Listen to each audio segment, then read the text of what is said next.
The important thing with classics is they're really judged by the public, because a classic will only survive, truthfully, if people care enough for it to maintain it. And Morris Minor's a good example. Another one, of course, is a Mini. And the Mini, which yes. keeps on coming when we've seen the recent Mini unveiled at Frankfurt. Did you like it? No, I didn't at all. No. I thought that what they did with Spiritual, which was the one, concept before, was much better. Far more exciting. No, I didn't. It didn't evoke those classic memories to me, which I think is a shame, because that's what Mini's all about. Your first car was a Mini? I've owned a number of Minis and I love them. I dedicated the book itself to my very first one, and I gave that a terrible time, but it stayed with me and we were great friends, which is what a classic should be.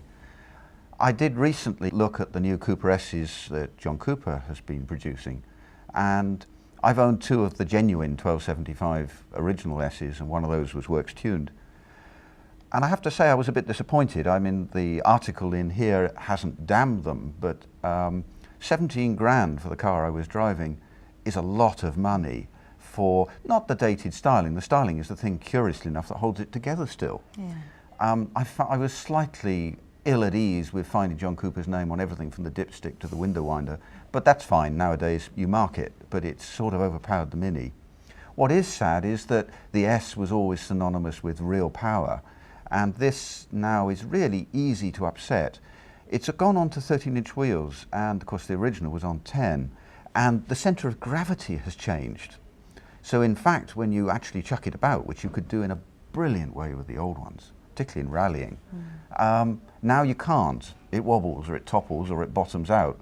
It's not going to work on the same scale. There's one chapter in the book along those lines that actually will convince me that it's quite feasible to own a Ferrari. It's far more affordable than you think. Yes, I don't think the F40 possibly in the cover, but yes, it is. I mean, we have taken quite a lot of time. We looked at the 512 Testarossa and at a 328 to see.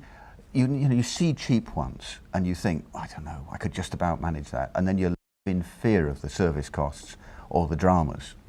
And in fact, it's one of those situations where if you buy sensibly, then actually it can leave you with something to be very proud of and still leave you some money in the bank.